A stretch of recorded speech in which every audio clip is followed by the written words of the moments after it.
Okey, Assalamualaikum warahmatullahi wabarakatuh. Okey, kita sambung pelajaran kita.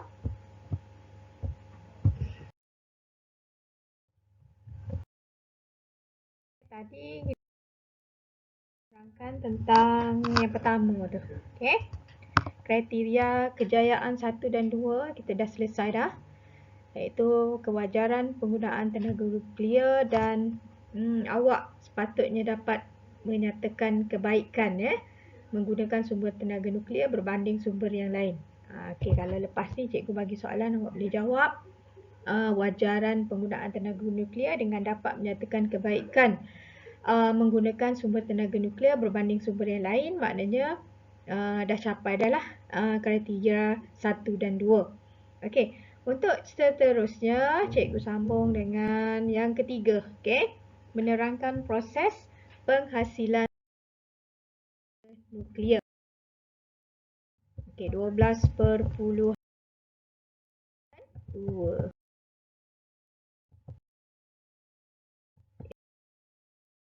Kita pergi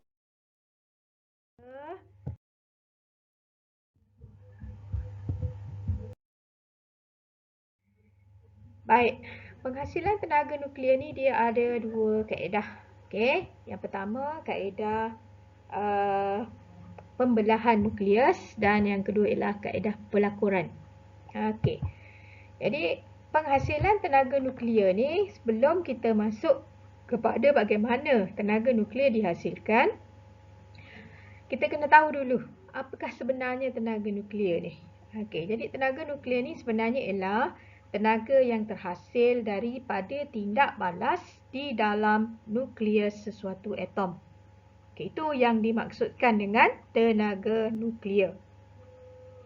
Iaitu satu tenaga yang terhasil daripada tindak balas di dalam nukleus atom.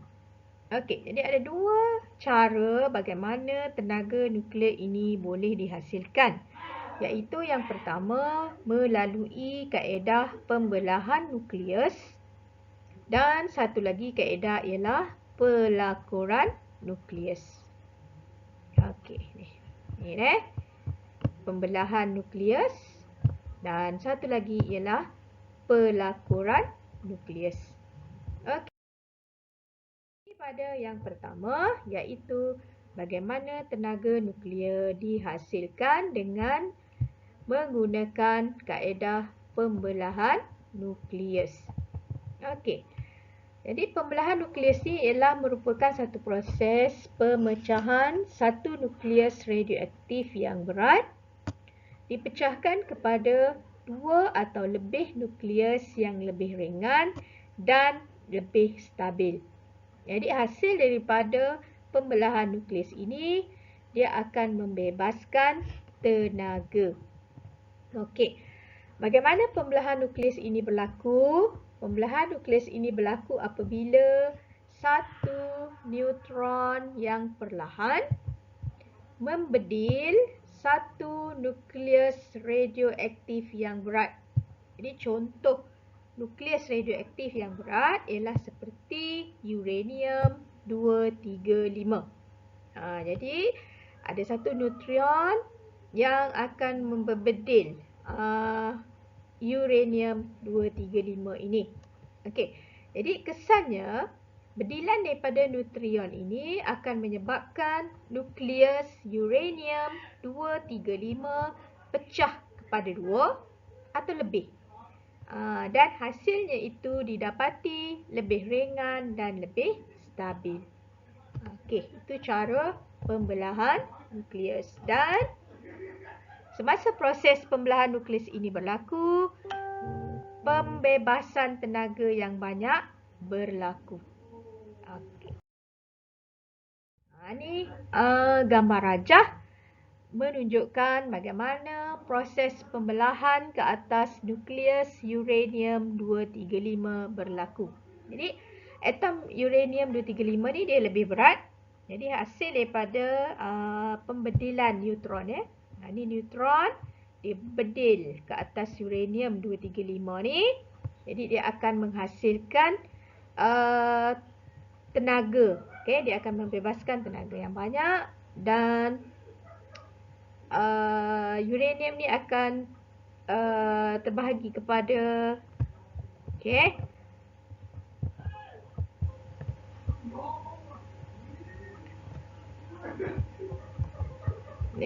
uranium ni akan membahagi kepada nukleus yang lebih ringan dan lebih stabil.